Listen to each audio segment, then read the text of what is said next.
مێژووی خیانەتی پەدەکە لە باکووری کوردستان.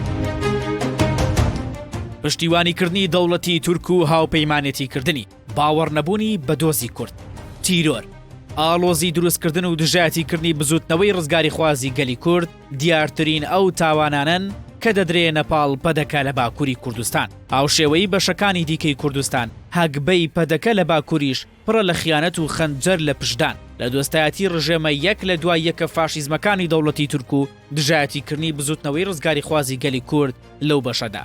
لە کاتێکدا هەموو تاکێکی کورد لە دیدی دەسەڵاتدارانی دەوڵەتی تورکدا تیرۆریستن بە خودی ئەو حەزبانەشی کە هاوکاریان دەکەن. لە ساڵی 1970 بە فەرمانی مەلا مستەفا بارزانی لەلایەن چەکدارەکانیەوە هەریەکە لە سەعید یاڵچی سکرتێری پارتی دیموکراتی کوردستان باکوور و هەریەک لە هاوڕێکانی محەممەد بێگی، دکتۆر شڤان، حەکۆ و بروسک تیرۆرکران و کەیسەکەشیان دیزە بەدەرخۆ نەکرا.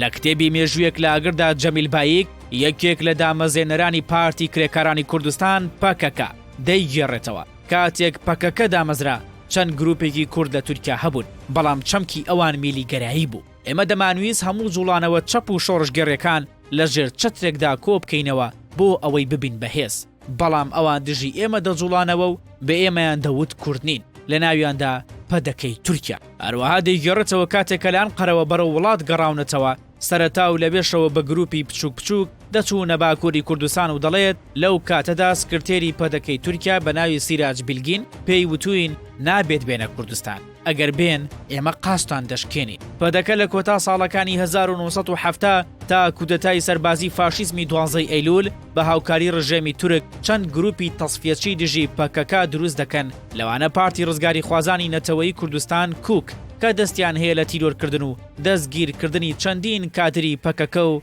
هاوکاریکردنی ڕژێمی تورک. جەمیل بایک لە مێژوویەک لە ئاگردا باس لە کردەوەکانی ڕزگاری خوازانی نەتەوەی کوردستان کوک دەکات و دەڵێت هێرشیان دەکردە سەرێمە و زۆر هەواڵیان شەهید کردین. باسیەوەش دەکات کاتێگەمە ویسمان لە کوردستان دەست بەکار و خەبات بکەین، کۆمەڵە گێز و گروپی چەپگەر و کورد هاوکاری کوکیان کرد و هەمویان هێرشیان بۆ هێناین و لە دژی ئێمە بەرەیەکیان لە ناو خۆیاندا دروست کرد، لە دژی ئێمە چەکیان هەڵگرت. ئێمە تا ئەو کاتە پۆلیسێک سەربازێک سیخوڕێکمان نەکوشتە بوو، کەچی ئەوان دەیان هەواڵی ئێمەیان شەهید کردبوو. لەو ساڵانەدا دەوڵەتی شوێندەی ئەوان هەواڵی ئێمەی شەهید نەکردبوو.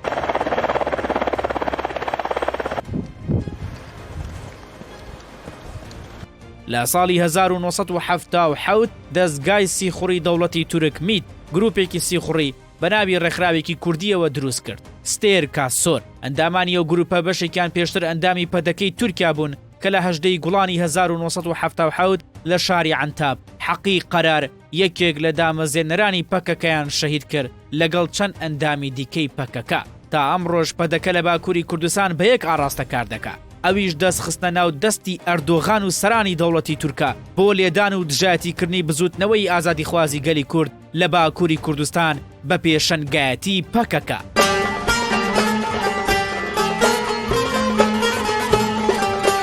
لە 16 تشرینی دووەمی ساڵی 2013 بۆ پشتگیری ئاکەپە و ئەردۆغان لە هەڵبژارنەکانی تورکیا بارزانی چووە ئامەد، لە کاتێکدا ئەو هەڵبژارنە یەکێک بوو لە چارە نووساسترین ڕووداوەکان بۆ کوردانی باکووری کوردستان و تورکیا. ئاوکات لە باشووری کوردستانەوە نوێنەری یەنەکە و زۆربەی پارتە سیاسیەکان چووبوونە باکووری کوردستان بۆ پشتیوانیکردن لە هەدەپە، کەچی بارزانی دژی هەدەپە و گەلی کورد بانگەشەی بۆ ئەردۆغان دەکرد. هەروەها لە هەڵبژاردننی شارەوانیەکانی باکووری کوردستان و تورکیا لە ساڵی 2024 پارتی یەکسانی و دیموکراسی گەلان دەم پارتی کانوێنەراتی گەلی کورد و کۆمەڵێک پارت و ڕێکخراوی چەپی دەکرد، وەگەوەی چاوەڕوانیش دەکات سەرکەوتنی بەدەستێنا و چەندین شارەوانی بەدەستخست. لێ جارێکی دیکەش لە کاتی بانگەشەی هەڵبژاردنەکاندا پەدەکە کەوتە بەرەی ئاکەپە مەهەپەوە و بە سەردان و دەستگا ڕاگەیەنەکانیەوە سنگەریان لە گەلی کورد کرد. هیچ کاتێک پەدەکە بە فەرمی دانی بە دۆزی ڕەوای گەلی کورد لە باکووری کوردستان نەناوە و